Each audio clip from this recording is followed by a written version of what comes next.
శ్రీకృష్ణాష్టమి పురస్కరించుకుని సంగారెడ్డి పట్టణ కేంద్రం పాత బస్టాండ్ రామ్ మందిర్లో నిర్వహించిన కృష్ణాష్టమి వేడుకల్లో పాల్గొన్న టీపీసీసీ వర్కింగ్ ప్రెసిడెంట్ జగ్గారెడ్డి.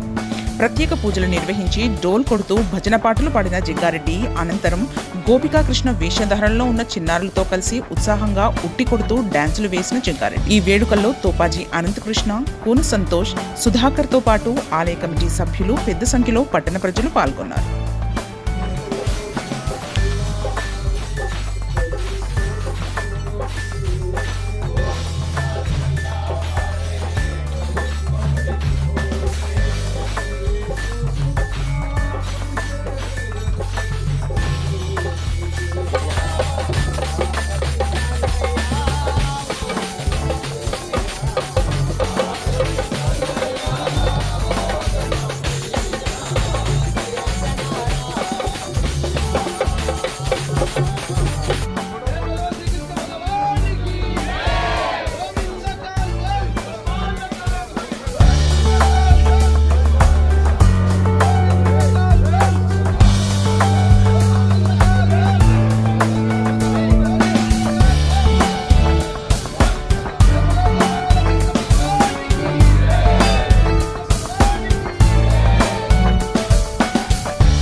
అందరికీ కూడా ఈరోజు శ్రీకృష్ణాష్టమి, గోకులాష్టమి ఈ పండుగ రోజు మరి మనము ప్రతి సంవత్సరము ఆనవాయితీగా రామ మందిర్ సంగారెడ్డి రామాలయం దగ్గర మనము ప్రతి పండుగ చేస్తాం.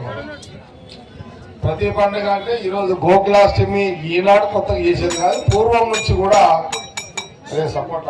పూర్వం నుంచి అంటే ఈ రామ్నగర్ రామ మందిర్ ఏర్పాటు అయిన కొన్ని ఏళ్ల నుంచి కూడా ప్రతి పండుగకు ప్రాధాన్యత మన సంగారెడ్డి రామ్నగర్ రామ మందిర్లో ఉంటుంది. అట్లాగే ఈరోజు గోకులాష్టమి శ్రీకృష్ణుని యొక్క పుట్టినరోజు. ఈ సందర్భంలో మరి మనము సాయంత్రం 6 గంటల నుంచి 8-8:30 వరకు భజన చేసుకుంటూ మనము రామ్నగర్ బస్తీ అంతా కూడా తిరిగిన తర్వాత రామ మందిర్లో ఉట్టి అక్కడ దేవుని ముందు 2 ఉట్టీలు కొట్టి తర్వాత మనం కమాన్ దగ్గర వచ్చి ఈ ఉట్టి యొక్క కార్యక్రమం చేయడం జరుగుతుంది. ఈ సందర్భంలో పండుగ సందర్భంలో అందరూ కూడా శుభాకాంక్షలు తెలియజేస్తూ, ముఖ్యంగా రామ్నగర్ సంబంధించిన మరి ఇక్కడున్న రామ్నగర్ శ్రీకృష్ణులు, రామ్నగర్ బాలికలు, గోపికలు, రామ మందిర్ గోపికలు, రామ మందిర్ శ్రీకృష్ణులు, చిన్న కృష్ణులు. ఇక్కడ టీచర్ ఎవరు? మాధవి. ఓకే, వాళ్ళు వీళ్ళంతా పిల్లలకు అంతా డాన్స్ ఏర్పాటు చేయడం జరుగుతున్నది. Very good. పిల్లలను కూడా తల్లిదండ్రులు ప్రోత్సహించి ఇలాంటి దైవ కార్యక్రమం దేవుని పండుగల రోజు కూడా అందరూ కూడా పిల్లలను ఇన్వాల్వ్మెంట్ చేస్తూ ఒక ఆనందాన్ని పొందడము, ఒక అనుభూతి, ఆనందంలో ఒక అనుభూతిని పొందడము మరి ఉంటుంది. అందరము ఈ రకంగా పాల్గొనడం జరుగుతుంది. మొత్తం మీద ఈరోజు మరి ఇక కొద్దిసేపట్లో మరి ఇక్కడ ఉట్టి కొట్టే కార్యక్రమం కూడా అందరం కూడా పాల్గొంటాము. ఇక్కడ ఉన్న అందరూ కూడా, నేను కానీ మిగతా అందరూ కూడా పాల్గొంటారు. ఎవరెవరైతే ఉత్సాహంగా ఉట్టి కొట్టాలనుకుంటున్నారో అందరూ కూడా పాల్గొనండి. దాదాపు కొడతావా? ఓకే, ఇక అందరికీ శుభాకాంక్షలు. ఈ శ్రీకృష్ణాష్టమి జన్మాష్టమి సందర్భంలో సంగారెడ్డి నియోజకవర్గము, జిల్లా ప్రజలతో పాటు తెలుగు రాష్ట్రాల ప్రజలందరూ కూడా భగవంతుని యొక్క శ్రీకృష్ణ జన్మాష్టమి పండుగ శుభాకాంక్షలు తెలియజేస్తూ ఇప్పుడు ఈ ఉట్టి కార్యక్రమాన్ని కూడా ప్రారంభించాము. Thanks for watching NV News. Please like, share, and don't forget to comment. Please subscribe our channel and press bell icon.